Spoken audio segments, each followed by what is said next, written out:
ये ओपन और shut case नहीं है। अगर है, जो कि दिखाई पड़ता है, तो फिर कानूनी कार्रवाई जल्द से जल्द होनी चाहिए, जो कि अपने आप में ये मिसाल बन जाए।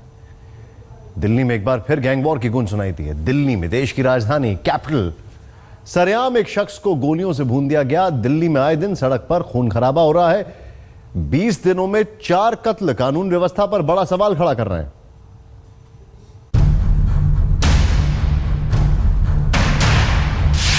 राजधानी दिल्ली में गैंग वॉर, 50 राउंड गोली से थर्राया इलाका।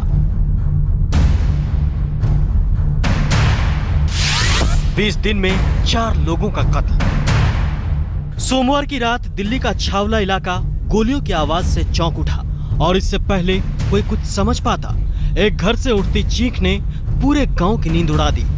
समझते देर न लगी कि गोली कहां चल रही है।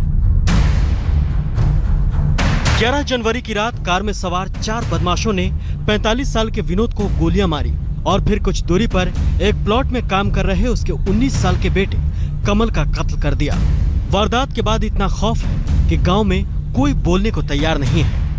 इस वक्त हम छावला के पास शिकारपुर गांव में मौजूद हैं। दरअसल ये इंटीरियर इलाका है, यहीं पर हत्या को अंजाम दिया गया देर रात विनोद और उनके बेटे कमल की। दरअसल ये आप देख सकते हैं जो मार्ग बने हैं, दिल्ली पुलिस ने बनाए, यहीं पर ये पूरी वाकया हुआ था। ये बताया जाता है कि दूसरे गैंग के कुछ लोग आए और उन्होंने इन दोनों की हत्या कर दी।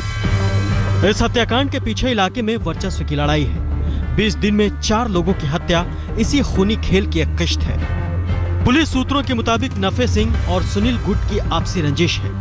दोनों के बीच खूनी खेल की शुरुआत पिछले साल 21 दिसंबर को हुई, जब नफे सिंह ने सुनील की हत्या करवा दी। इसके बाद उसी रात सुनील गैंग ने नफे सिंह के घर पर हमला कर दिया। गोलीबारी में नफे सिंह के पिता की मौत हो गई, जबकि मां और पत्नी को गोली लगी। अब एक बार फिर नफे सिंह, मंत्री सिंह से जुड़े 2 लोगों की हत्या की गई है। गैंगवार में सोमवार रात को नफे सिंह के करीबी माने जाने वाले पिता पुत्र को शिकार बनाया गया।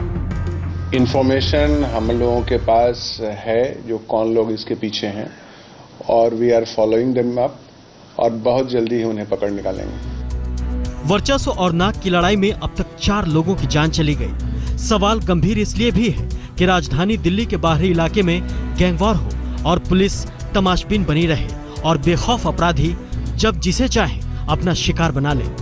अनिल बालियान के साथ चिराग गोठी, दिल्ली आज तक। शिकायत इस चिट्ठी में कुणाल की गई है।